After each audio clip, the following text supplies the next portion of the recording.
हम गुंजन चौधरी मैथिली गुंजन चैनल पर समस्त मिथिलावासी के प्रणाम करै छी। आइ हम एकटा नचारी गीत लऽ कऽ उपस्थित छी। कोशिश करै छी जे गीत अहाँ सबके नीक लागत। भोला है दानी रंगील रसिया, चलो गौरी विवाहन के।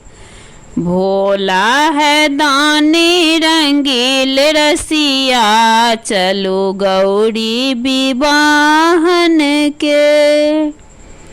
कथी के मौरी कथी के माला, कथी के कुंडल शोभै छनि शिव के, चलो गौरी विवाहन के।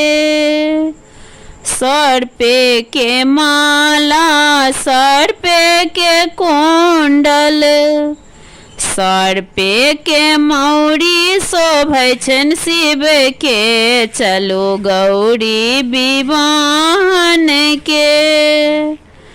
कथी के ओढ़न कथी के पहिरन, कथी छाल शोभै छनि शिव के, चलो गौरी विवाहन के।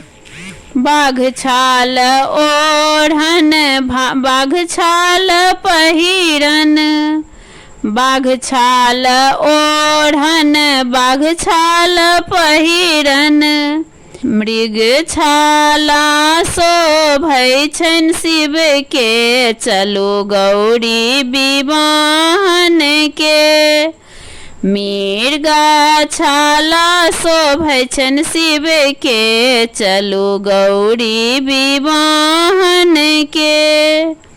भोला है दानी रंगील रसिया, चलो गौरी विवाहन